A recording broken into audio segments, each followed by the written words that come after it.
Hey, what's up? In this video, I'm going to break down what are the notes in the B minor chord. We're going to go all the way down, discover how the scale is created, as well as where the chord comes from. And so by the end of this video, you're going to be super knowledgeable on the B minor chord. And this, of course, applies to any instrument, but specifically, we do guitar over here. And without further ado, let's just break this thing down. Okay, so I have up on my whiteboard here, we have the chromatic scale. These are all the notes in music. This is everything above this little blue line, okay? So this is the heavens. Now, like on a piano, all of the blue notes, those would be the white ones, and then the black notes, the A sharp, B flat, it's the same note. Those are the black notes on a piano. Really, we don't care about that because we do guitar over here, okay? Cool. Anyways, that's the chromatic scale. That's where everything comes from. But then over the centuries, there has been formulas for scales, and this is what this WH thing is. A W equals a whole step. It's equal to 2 frets, 2 notes on your guitar, and an H is a half step, equals to 1 fret. Easy, right? What we're going to do is we're going to do this with the B. So check this out. If I start on a B note, and one of the rules is everybody gets a little trophy. Everybody gets a turn. So we're going to go through this, and we're going to have one of each. And what happens here we go. A B, a whole step after B is going to be boom, boom, C sharp. It cannot be D flat because we need to have everybody gets a little turn, so there must be some type of C, okay?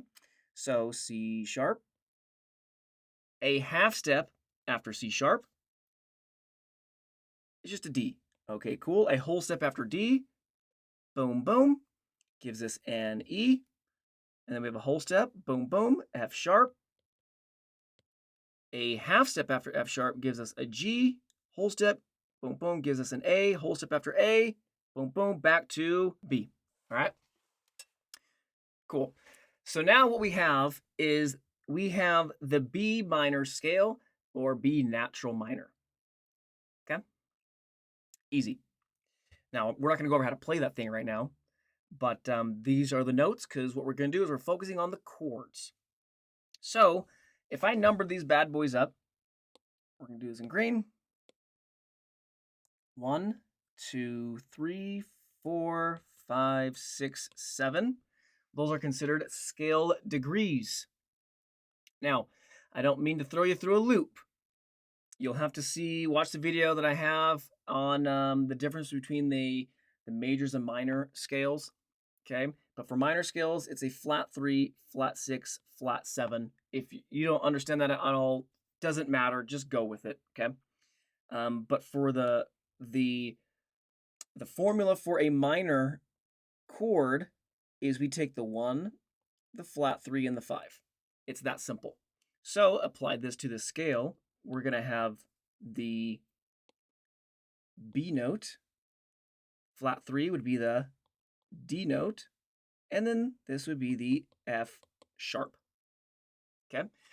Now, I forgot to mention this, but I'll have a link in the description. You can go to a blog post that I have up on this chord. And I'll show all sorts of different ways to play the chord, from easy to hard, but then also I'll have this in text format where you can read like the theory and study it. Sometimes people like to learn that way, but that's what's happening, okay? So it doesn't matter if you have a chord, like a B chord, B minor, and there's multiple Bs or Ds or Fs, F sharps. It just gives the chord a bit more depth, okay? Think of it like a color. If you just have one of each, it's going to sound a bit more thin, okay? But if you have a whole bunch of them, it's going to sound much bigger, okay? Darker.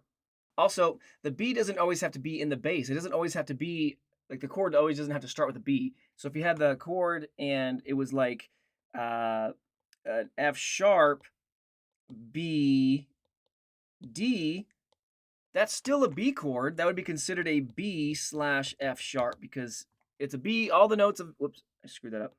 B minor, come on. It would still be B minor because it's consisting of all the notes of B minor, but the F sharp is in the bass. So this would be considered an inversion or a slash chord. All right, sweet. So now you get it. This is, I mean, it's super, super easy. I realize the one thing that you may be a little hung up on is why would we say flat 3, flat 6, flat 7? I don't really want to go off the deep end and talk about that because I want to keep this nice and short.